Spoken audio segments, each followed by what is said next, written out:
Api di Bukit Menoreh. Cerita, Esa Mintarja. Audiobook, novel silat. Bab 15. Suasana yang demikian itulah yang kemudian membentuknya menjadi seorang yang kerdil. Ibunya yang selalu memanjakannya dan menakut-nakutinya dengan segala macam cara. Menyekapnya dalam pelukannya.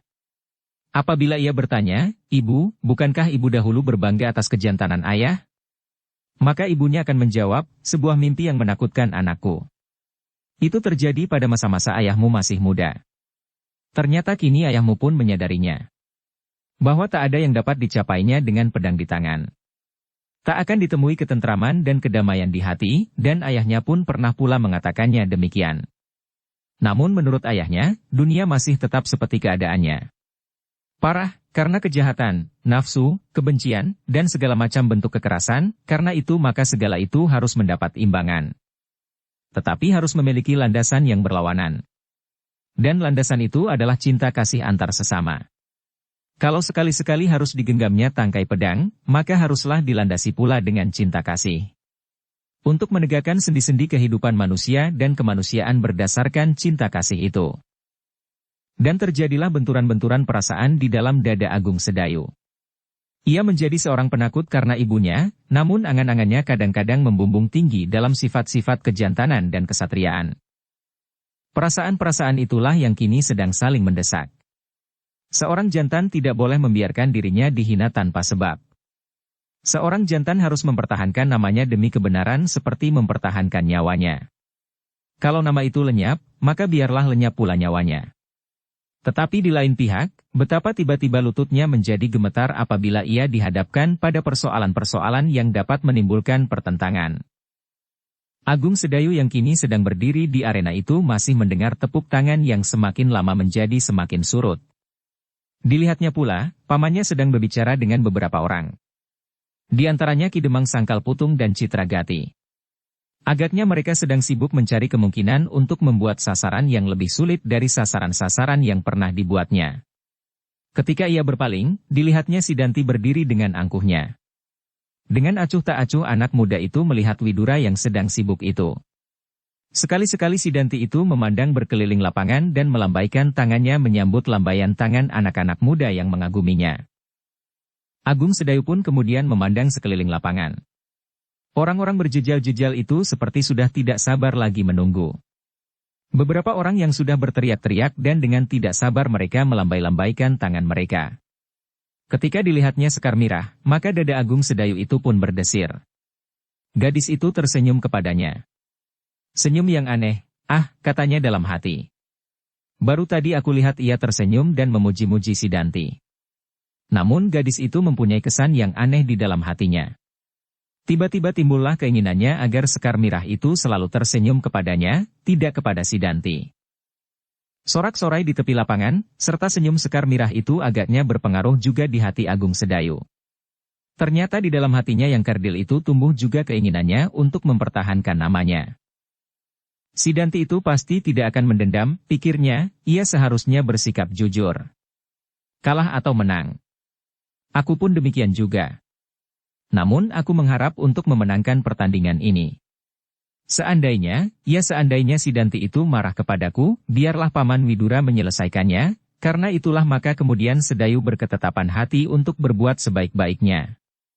Akan ditandinginya apa saja yang akan dilakukan oleh Sidanti. Tetapi seandainya aku mampu, desanya di dalam hati. Widura masih sibuk berbicara dengan Ki Demang Sangkal Putung. Agaknya mereka belum menemukan cara yang paling baik untuk mengadakan pertandingan berikutnya. Sidanti yang berdiri di samping Agung Sedayu itu pun menjadi tidak sabar. Ia ingin segera mengakhiri pertandingan itu. Ia ingin segera mendengar orang-orang di sekitar lapangan itu bertepuk gemuruh untuknya.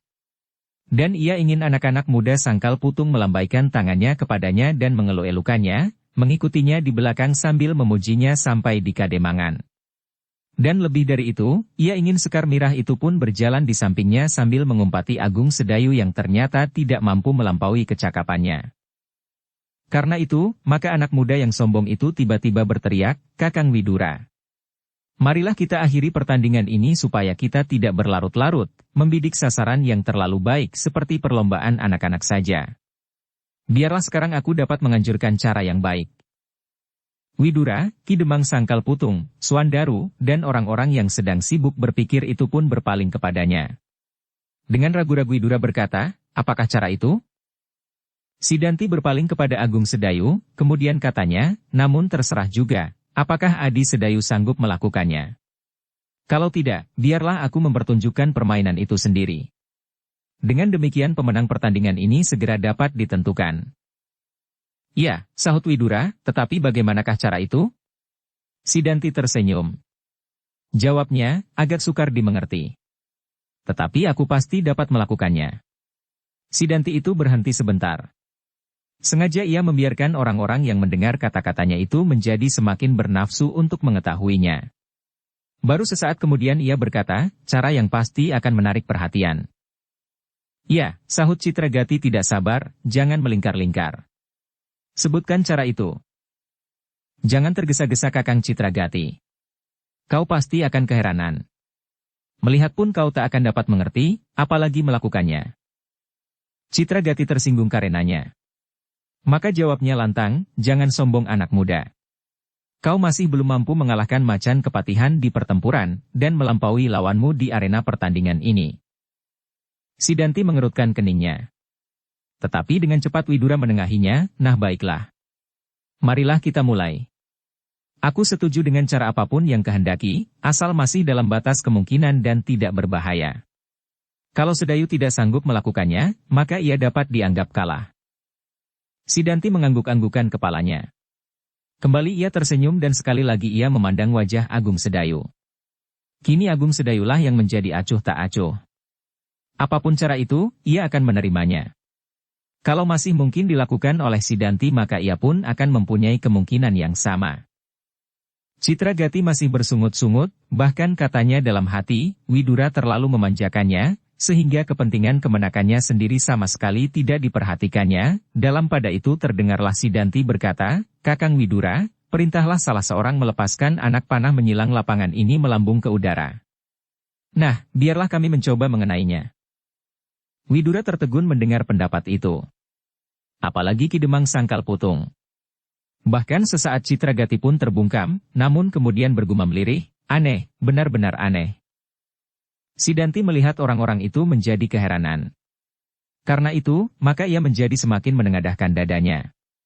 Dengan lantang ia berkata, marilah, sebelum senja. Supaya aku masih dapat melihat anak panah yang terbang di udara itu. Widura tidak dapat berbuat lain dari menyetujuinya. Meskipun demikian sekilas ia menyambar wajah Agung Sedayu dengan pandangan matanya. Namun dilihatnya anak muda itu masih acuh tak acuh saja. Sehingga dengan demikian maka Widura itu pun tidak berkata apapun kepadanya.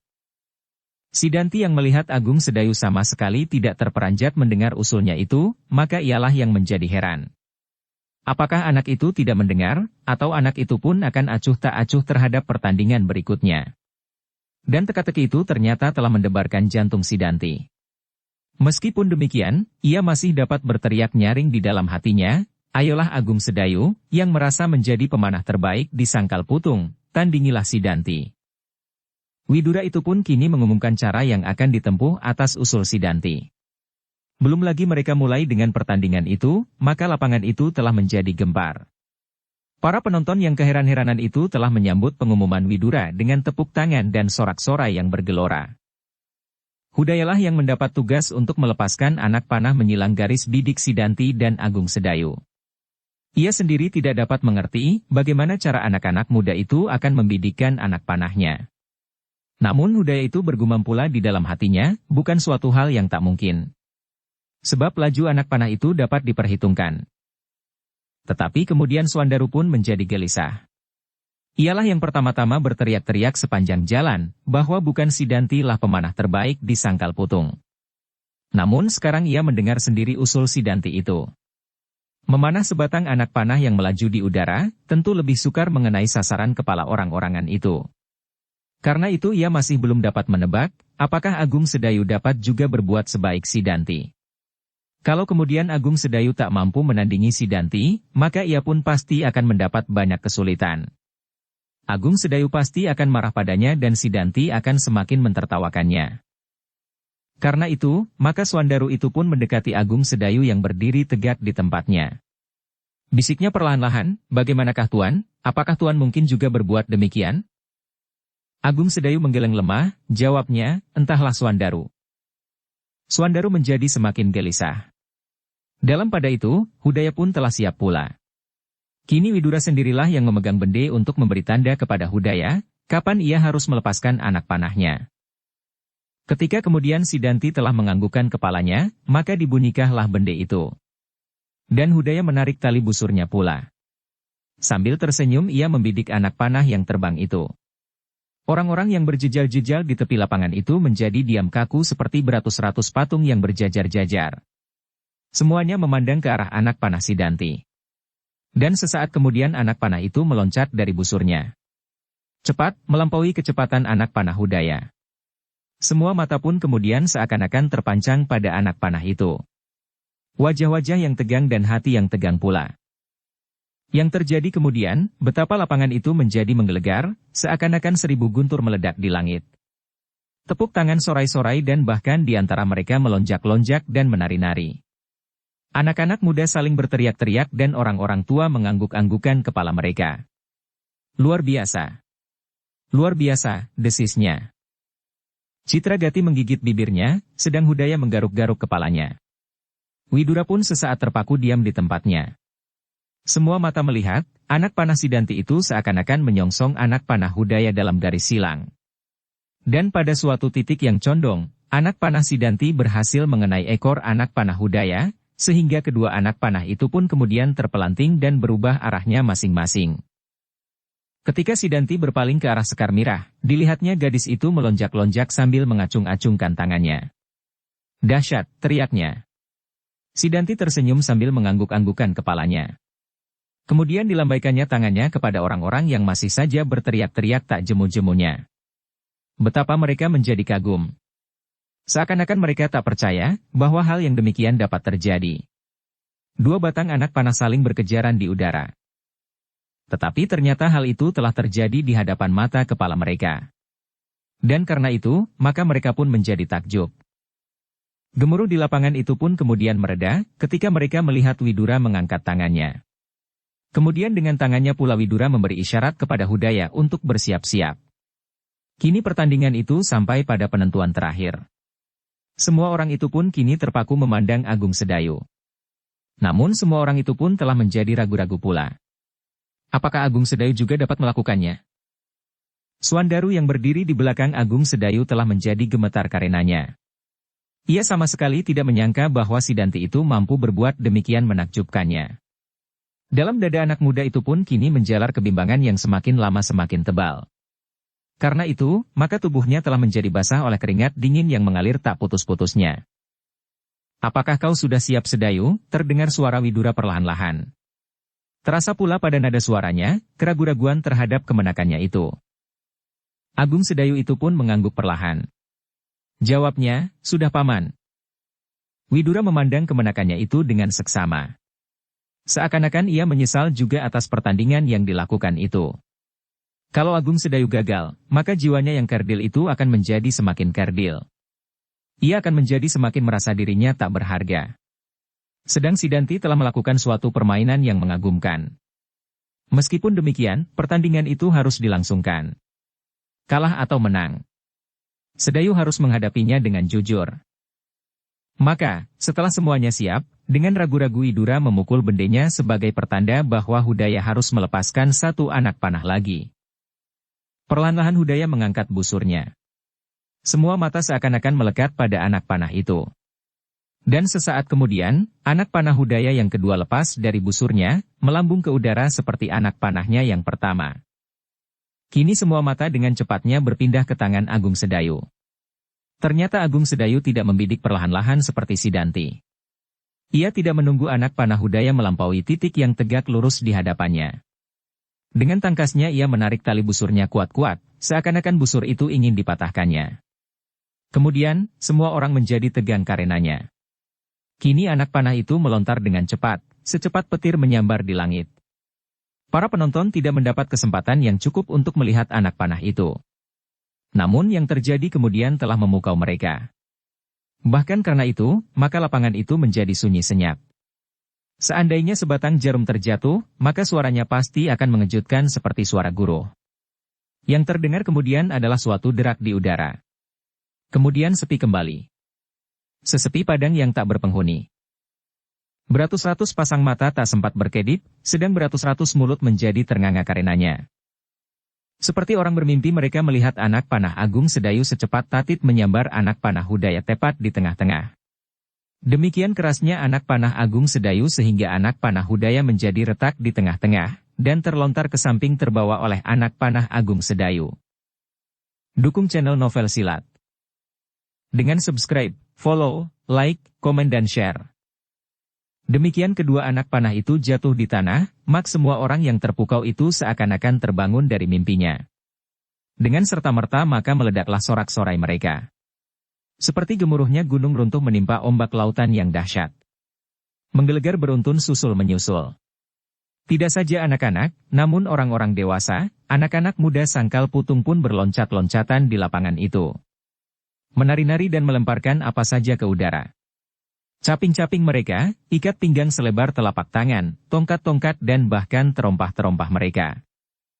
Suandaru yang berdiri di belakang Agung Sedayu melihat pula benturan kedua anak panah itu.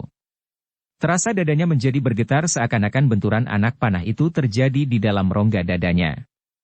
Ia melihat pula kedua anak panah itu jatuh di tanah. Dan dengan serta-merta, ia berlari sekencang-kencangnya, memungut kedua batang anak panah itu. Sambil berlari-lari kembali anak yang gemuk itu berteriak-teriak sekeras-kerasnya seperti sedang mabuk tuak. Katanya, lihat, lihat. Anak panah Paman Hudaya dikenai di tengah-tengah sehingga menjadi retak karenanya. Widura pun menjadi terpaku di tempatnya. Terasa sesuatu berdesir di dadanya. Bahkan kemudian mulutnya seakan-akan menjadi terbungkam. Dari tempatnya berdiri, ditatapnya wajah Agung Sedayu.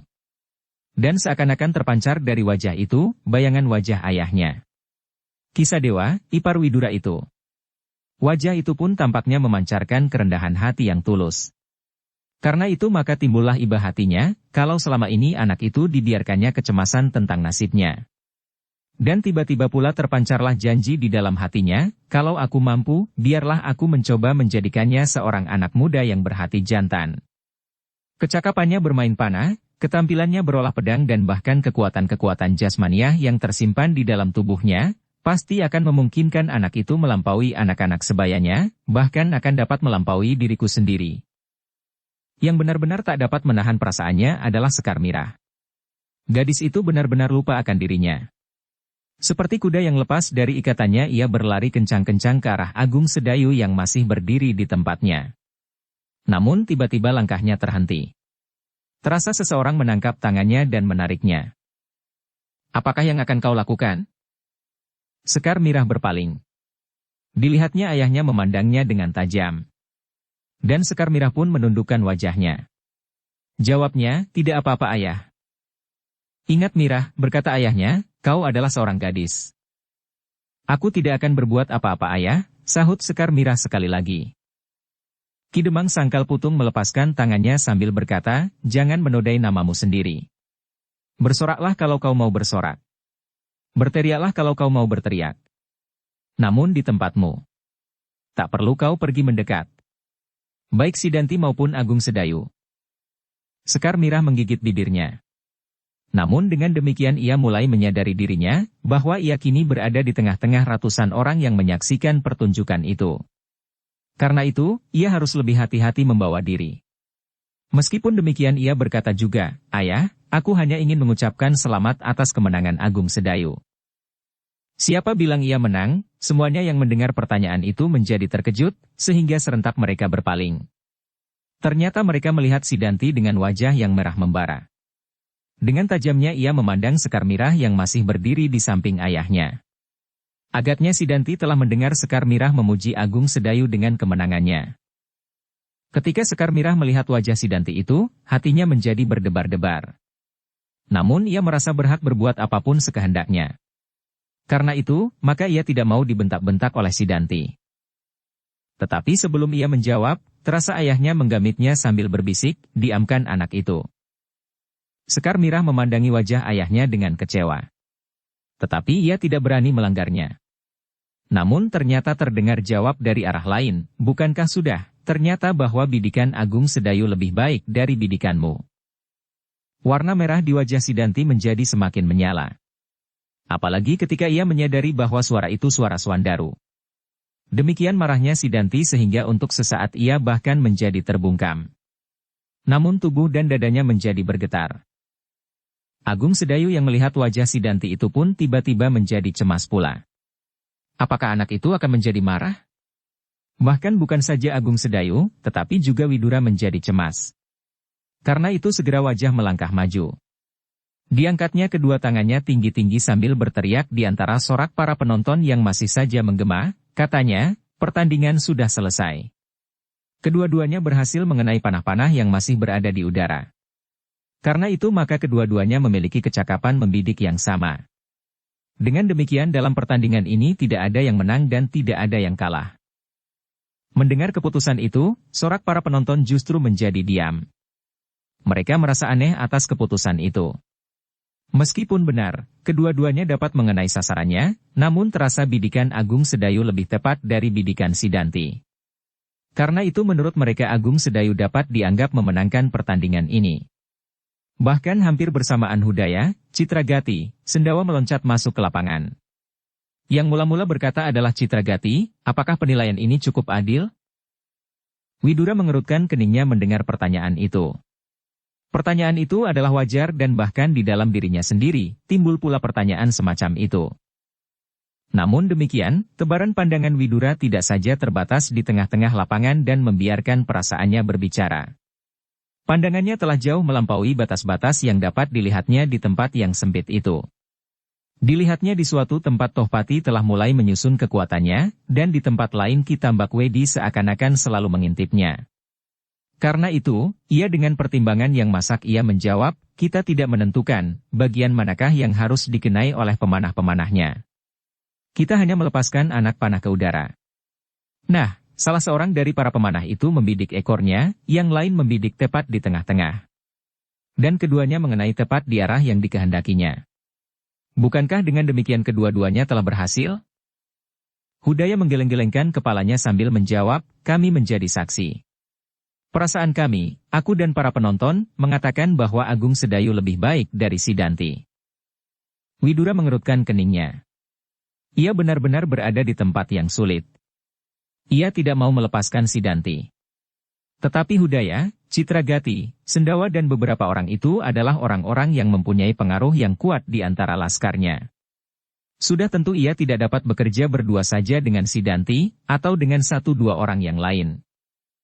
Sementara itu, sementara Widura sedang sibuk berpikir untuk memecahkan persoalan yang sulit itu, terdengar suara Sidanti Parau, Kakang Widura, pertandingan dapat diulangi. Kita harus sampai pada penentuan, siapakah yang menang dan yang kalah. Kita tidak boleh menjadi orang-orang banci. Bagus, teriak Hudaya, Citragati, Sendawa dan orang-orang lain, ulangi, teriak mereka. Widura benar-benar menjadi pening. Namun ia harus mempunyai sikap. Maka katanya, tidak.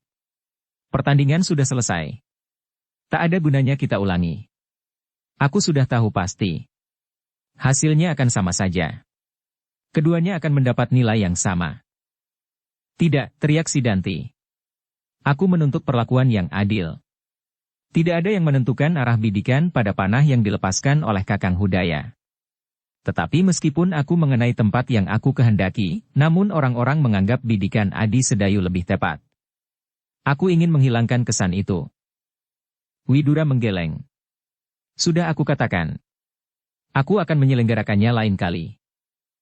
Sekarang, teriak Sidanti pula. Suasana segera meningkat menjadi semakin tegang. Beberapa langkah Sidanti maju mendekati Widura dengan wajah yang merah menyala. Sedang dari arah lain, Citragati, Hudaya, Sendawa, Sonya, dan beberapa orang lagi pun maju pula. Wajah mereka tidak kalah tegangnya dengan wajah Widura sendiri. Sesaat Agung Sedayu menjadi bingung melihat perkembangan keadaan. Ia melihat Sidanti menjadi marah, dan dilihatnya pula Hudaya dan kawan-kawannya pun menjadi tegang. Sehingga setiap kemungkinan akan dapat terjadi. Karena itu maka tiba-tiba berkata, "Paman, seandainya pertandingan ini diadakan lagi, maka aku tidak akan dapat mengikutinya." Kata-kata itu seolah-olah merupakan penggerak yang menggerakkan setiap kepala untuk berpaling ke arahnya. Sidanti pun memandang wajah Agung Sedayu dengan tajamnya.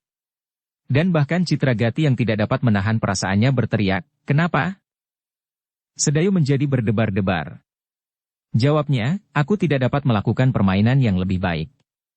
Seandainya Kakang Sidanti mempunyai cara yang lain, maka pasti aku tidak dapat mengikutinya. Aku sudah sampai pada puncak kecakapan yang ada padaku." "Bohong," teriak Sidanti dan Hudaya hampir bersamaan, meskipun maksudnya berbeda-beda, sehingga keduanya menjadi terkejut karenanya. Namun yang meneruskan kata-katanya hanyalah Sidanti, "Kau hanya akan mempertahankan keadaan serupa ini. Di mana orang-orang mempunyai kesan bahwa kau adalah pemanah yang lebih baik daripadaku." Agung Sedayu menjadi bingung. Karena itu ia tidak menjawab. Sehingga yang menjawab kemudian adalah Widura. Sedayu berkata benar. Kalau Sidanti masih mungkin melakukan permainan yang lebih baik lagi, maka Sedayu akan kalah. "Tidak adil," teriak Citragati. "Tidak adil," teriak Sidanti, "kesan orang-orang akan menjadi semakin menguntungkannya. Seolah-olah ia sekedar mengalah untuk memberi kesempatan kepadaku. Tidak. Bukan perlakuan jantan bagi Sidanti. Sidanti tidak sekedar ingin mendapat perlakuan yang cengeng. Sidanti adalah seorang anak muda yang jantan." Kata-kata itu benar-benar berkesan bagi Widura. Bahkan Hudaya, Citragati dan yang lain-lain pun terdiam pula karenanya. Betapapun mereka harus mengakui kelebihan Sidanti daripada mereka, meskipun apabila mereka dihadapkan pada suatu keadaan yang memaksa, mereka tidak takut pula melawan Sidanti. Lapangan itu tiba-tiba menjadi hening. Dengan hati yang semakin tegang, mereka, para penonton itu melihat keadaan yang semakin tegang pula. Beberapa orang laki-laki telah mendekat mereka. Dan membentuk sebuah gelang memagari mereka yang sedang bertengkar.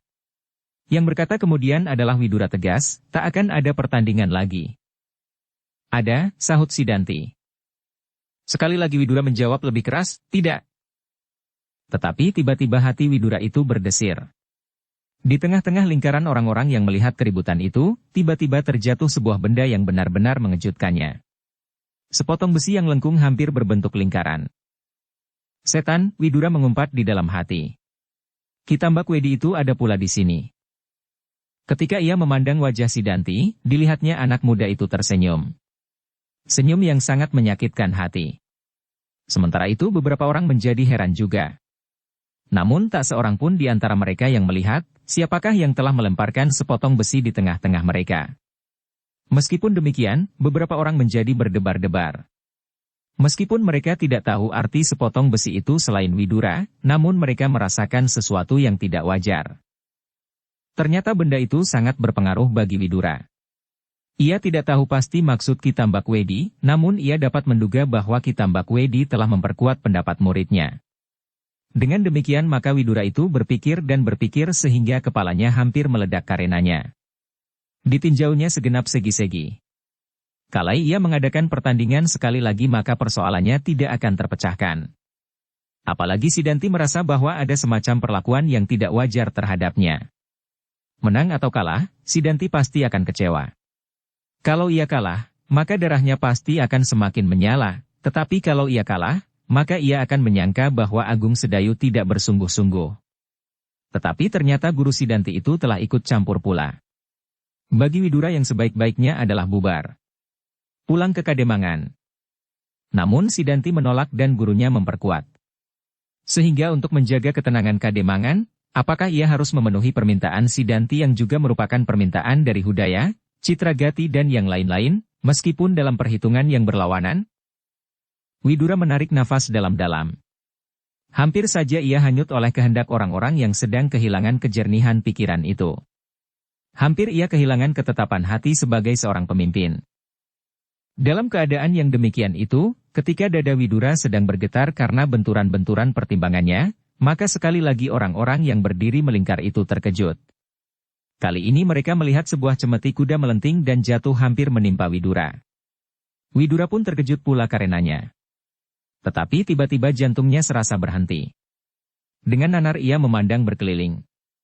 Namun yang dilihatnya adalah wajah-wajah yang tegang dan penuh kecemasan. Widura tidak berhasil melihat seseorang yang dicarinya. Ia tidak berhasil menemukan orang yang dapat disangkanya Kiai Gringsing. Namun ia pasti bahwa orang aneh itu hadir pula di tengah-tengah lapangan. Cemeti kuda itu telah memberitahukan kepadanya bahwa orang itu ada di dekatnya. Dengan demikian, maka pertimbangan-pertimbangan Widura yang hampir condong dan roboh sama sekali itu seakan-akan menemukan kekuatannya yang baru. Ia tahu benar maksud Kiai Gringsing itu. Dan ia percaya bahwa Kiai Gringsing tidak hanya sekedar mengganggunya seperti biasanya. Dengan cemetinya itu Kiai Gringsing pasti ingin berkata kepadanya, jangan hiraukan orang yang bergelang besi itu, biarlah ia menjadi urusanku. Dan kini sekali lagi Widura mengangkat wajahnya. Ia melihat Sidanti keheran-heranan melihat cemeti itu. Juga Hudaya, Citragati dan yang lain-lain. Namun ketika ia memandang Agung Sedayu dilihatnya wajah Agung Sedayu tidak lagi sepucat tadi. Agaknya Agung Sedayu pun mengenal cemeti itu pula. Dan tanpa disengaja, hatinya menjadi tenang. Kiai Gringsing yang belum dikenalnya baik-baik itu, telah mencengkam kepercayaannya, sehingga seakan-akan orang aneh itu dapat dipakainya sebagai sandaran apabila terjadi sesuatu.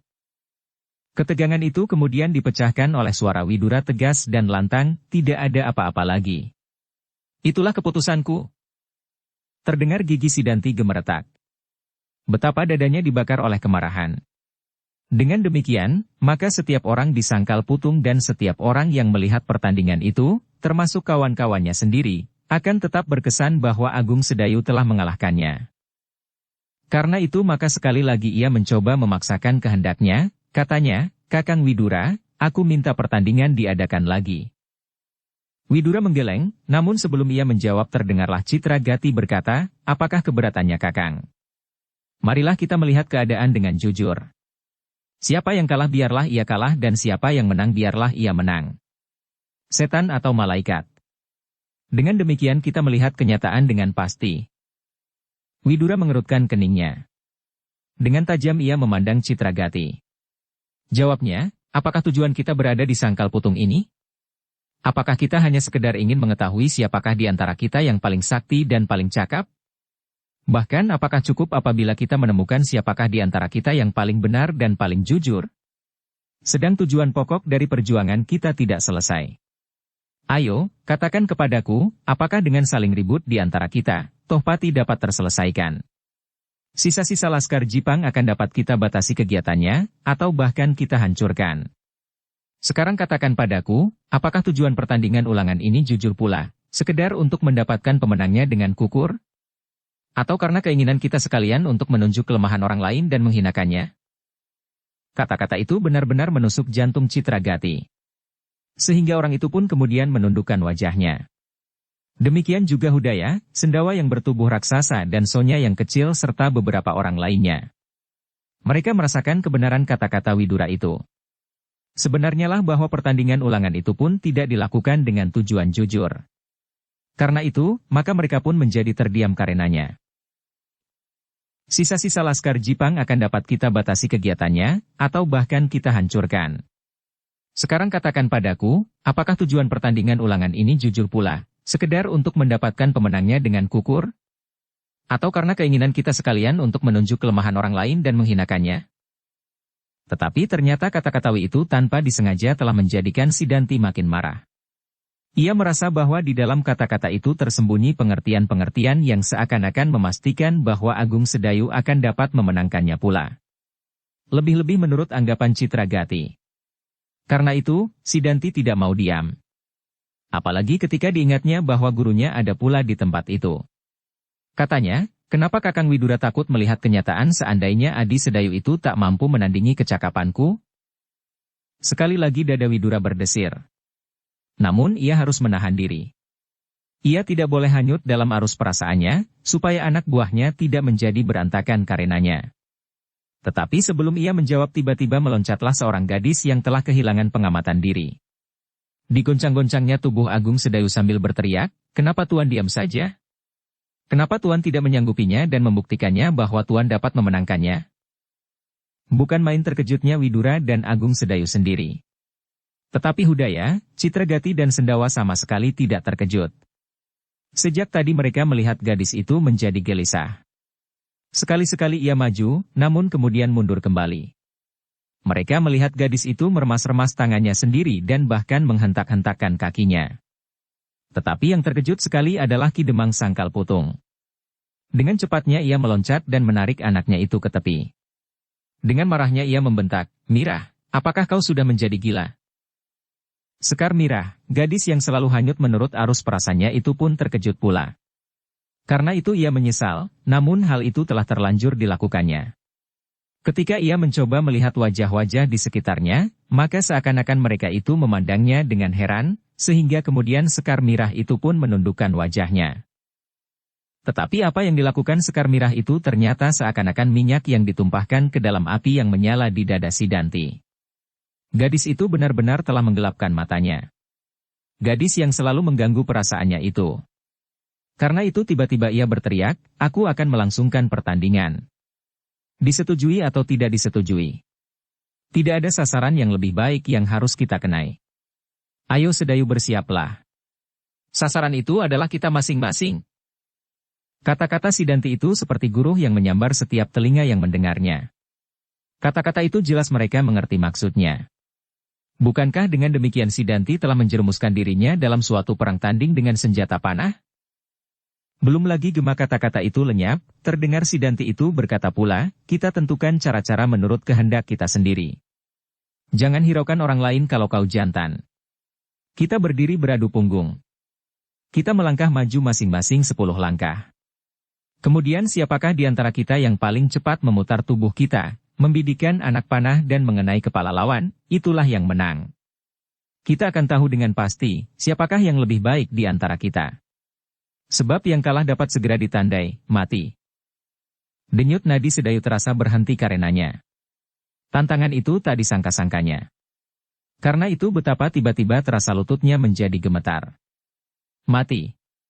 Kata-kata itu sangat menakutkannya. Ia tidak pernah berpikir untuk dibunuh atau membunuh. Apalagi dalam keadaan serupa itu. Suandaru yang berdiri di belakang Agung Sedayu pun jadi tergetar karenanya. Disadarilah kini, betapa jauh akibat yang sudah terjadi akibat kelancangannya. Kalau terjadi sesuatu atas mereka, apakah ia Agung Sedayu ataupun Sidanti, maka itu benar-benar akan merugikan Sangkal Putung.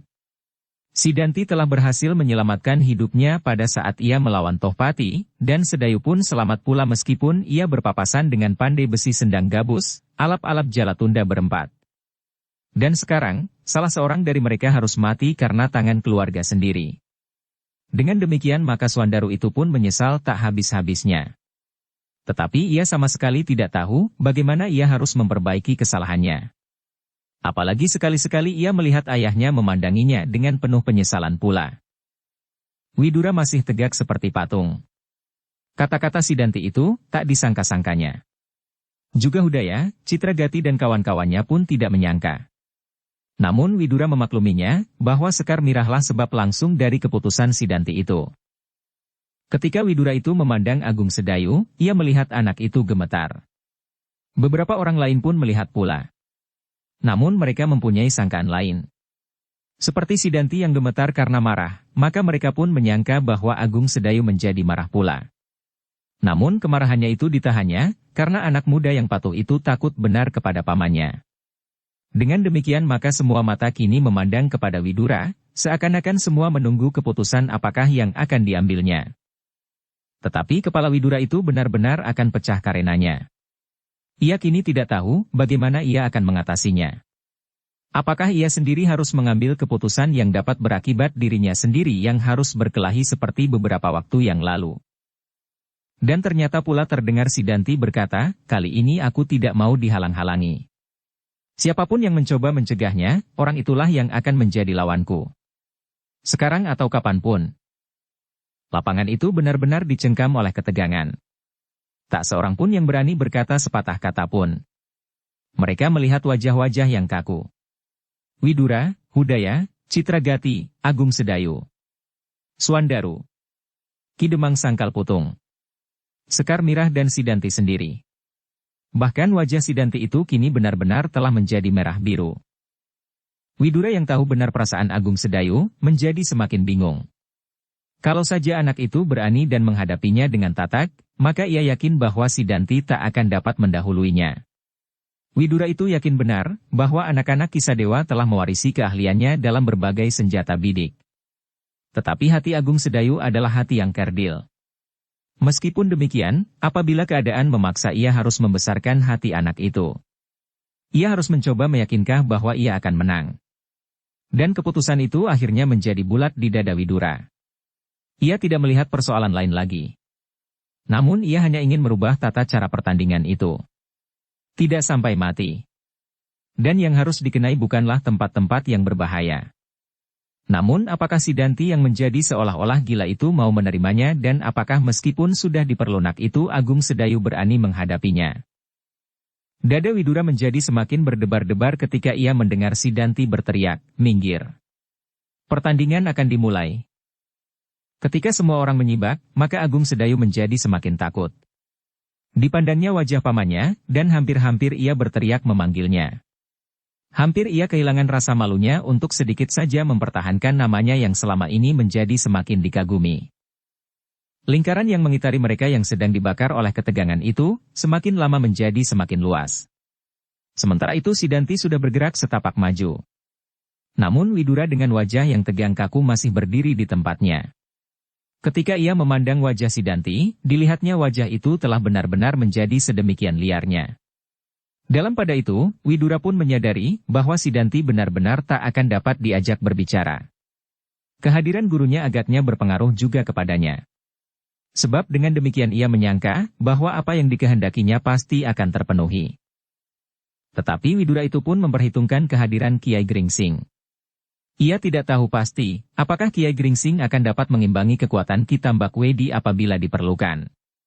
Namun ia pernah melihat tangan Kiai Gringsing itu mampu meluruskan kembali sepotong besi yang melengkung karena tangan Ki Tambak Wedi, sehingga untuk sementara, maka ia dapat mengabaikan kehadiran guru si Danti. Biarlah Kiai Gringsing mengurusnya.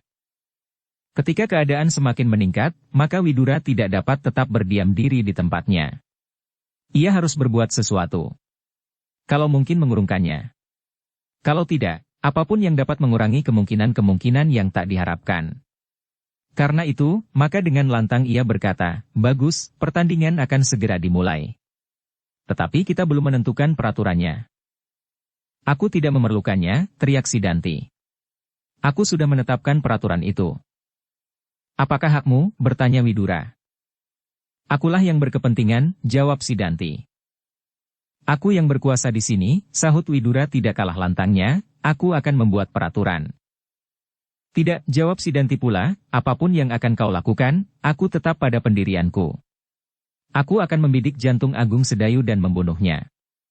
Meskipun Agung Sedayu tidak melawan. Dada Widura kini telah bergetar semakin cepat. Sedemikian peningnya kepalanya, sehingga ia hampir muntah karenanya. Kini ternyata si Danti tak dapat diajaknya berbicara. Karena itu maka ia harus berbuat sesuatu. Adalah tidak adil apabila dibiarkannya Agung Sedayu mati ketakutan. "Apakah kau sudah tetap pada pendirianmu?" bertanya Widura kepada si Danti. "Jangan hiraukan aku," kemudian kepada Agung Sedayu ia berkata, "Aku akan berdiri di belakangmu beradu punggung. Aku mengharap seseorang menghitung sampai hitungan yang ke-10. Nah, kemudian kau atau aku yang akan mati." Widura telah benar-benar kehilangan kesempatan. Maka tak ada yang dapat dilakukan kecuali mencoba menyelamatkan Agung Sedayu. Karena itu dengan langkah yang panjang ia berjalan di samping Agung Sedayu. Widura itu pun berhenti sesaat. Ditatapnya wajah kemenakannya itu dengan penuh iba. Namun dari mulutnya meluncurlah kata-katanya perlahan sekali, "Matilah kau pengecut. Apapun yang akan kau lakukan, kau pasti akan mati di lapangan ini. Satu-satunya jalan untuk menyelamatkan dirimu adalah melawan. Melawan. Mendahuluinya, membidik dadanya, atau kepalanya atau bahu kanannya. Kalau kau tak sampai hati untuk membunuh, maka yang dapat kau kenai adalah tangannya yang memegang busur itu. Secepatnya, sebelum panahnya menembus otakmu. Kalau kau tak mampu melakukannya, maka otakmulah yang akan dirobeknya dengan anak panahnya, dan jangan mencoba menyebut nama Kisah Dewa. Itu hanya akan menodai nama kakak iparku. Hanya mulut yang jantan sajalah yang pantas menyebut namanya. Mendengar kata-kata pamannya, dada Agung Sedayu yang sudah gemetar menjadi semakin gemetar. Namun tiba-tiba terasa sesuatu yang aneh di kepalanya. Ia akan mati. Dan sebenarnya ia takut sekali kepada mati itu. Sedang kini, tanpa diduganya ia dihadapkan pada kekuasaan maut. Namun pamannya itu berkata, satu-satunya jalan untuk menyelamatkan dirimu adalah melawan. Kata-kata itu melingkar-lingkar saja di dalam benaknya. Betapa ia takut menghadapi lawannya, namun betapa ia lebih takut lagi kepada maut. Karena itu maka tiba-tiba ia dihadapkan pada dua pilihan. Mati atau melawan. Tubuh Agung Sedayu masih bergetar. Namun tiba-tiba ia mengangkat wajahnya. Dipandangnya wajah Sidanti yang menyala. Sesaat getar di dadanya menjadi bertambah cepat. Namun ketakutannya kepada maut itu telah semakin mendesaknya. Ia tidak mau mati, apalagi di tengah-tengah lapangan di hadapan beratus-ratus orang, dan di antaranya adalah Sekar Mirah. Terasa sesuatu bergolak di dadanya. Dan karena itulah maka tubuhnya menjadi semakin bergetar. Namun kini ia menemukan suatu sikap untuk menyelamatkan dirinya. Dan jalan satu-satunya adalah melawan. Tak ada jalan lain. Kalau ia masih mungkin melarikan dirinya, maka ia akan lari dan bersembunyi. Namun ia tahu pasti, demikian ia melangkah, maka anak panah Sidanti pasti akan hinggap di punggungnya. Karena itu Agung Sedayu tidak berani melarikan diri. Sedayu pun terkejut ketika terdengar suara Sidanti menggelegar di telinganya, "Ayo Sedayu. Siapkan busurmu." Sedayu mengangkat wajahnya. Dan tiba-tiba terdengar ia berkata dengan suaranya yang bergetar, "Suandaru, berilah aku anak panah." Semua yang mendengar kata-kata itu terkejut. Dan ketegangan pun menjadi semakin memuncak. Mereka segera akan menyaksikan suatu perang tanding antara dua anak muda yang mereka anggap memiliki kekuatan-kekuatan di luar kekuatan kebanyakan orang, sehingga dengan demikian maka perang tanding ini pasti akan menjadi sangat dahsyatnya. Widura pun terkejut mendengar jawaban Sedayu. Namun tiba-tiba dadanya pun bergelora. Ia menjadi terharu melihat Agung Sedayu berusaha untuk mempertahankan hidupnya. Tetapi meskipun demikian, perasaan khawatir merayap-rayap di dalam dada Widura. Meskipun Agung Sedayu kemudian berusaha untuk menyelamatkan dirinya, namun betapapun juga, hatinya yang kerdil pasti masih akan mengganggunya. Dengan demikian, Widura kembali menjadi ragu-ragu apakah Agung Sedayu akan berhasil menyelamatkan dirinya. Tetapi seandainya terjadi sesuatu, maka lebih baik apabila Agung Sedayu itu menghadapinya secara jantan daripada mati seperti kelinci betina. Suandaru pun dengan tangan yang gemetar pula menyerahkan sebatang anak panah kepada Agung Sedayu. Betapa ia menyesal. Namun semuanya telah terjadi, dan kini ia tinggal menunggu akibat dari perbuatannya. Sementara itu Sidanti pun telah memegang sebatang anak panah pula. Kini ia maju lagi beberapa langkah. Kemudian ia berkata dengan lantang, "Siapakah yang akan mengucapkan hitungan sampai 10? Lapangan itu menjadi hening seketika. Tak seorang pun yang menjawab. Karena itu Sidanti mengulangi lebih keras lagi, "Ayo, siapakah yang akan mengucapkan hitungan?" Kembali lapangan itu tenggelam dalam kesepian. Gema suara Sidanti itu pun kemudian lenyap pula. Sehingga dengan demikian Sidanti menjadi semakin marah karenanya. Ia merasa seakan-akan semua orang di lapangan itu sama sekali tidak menghargainya. Karena itu tiba-tiba ia berkata, "Ayo Adi Sedayu. Supaya aku tidak disangka curang, kaulah yang mengucapkan hitungan itu." Agung Sedayu tidak dapat menjawab kata-kata itu. Ia sedang sibuk berjuang melawan perasaannya sendiri yang saling berbenturan. Namun Sidanti tidak menunggu Agung Sedayu menjawab. Ia langsung berjalan mendekati anak muda itu dan berdiri di belakangnya beradu punggung. Bersambung ke bab 16.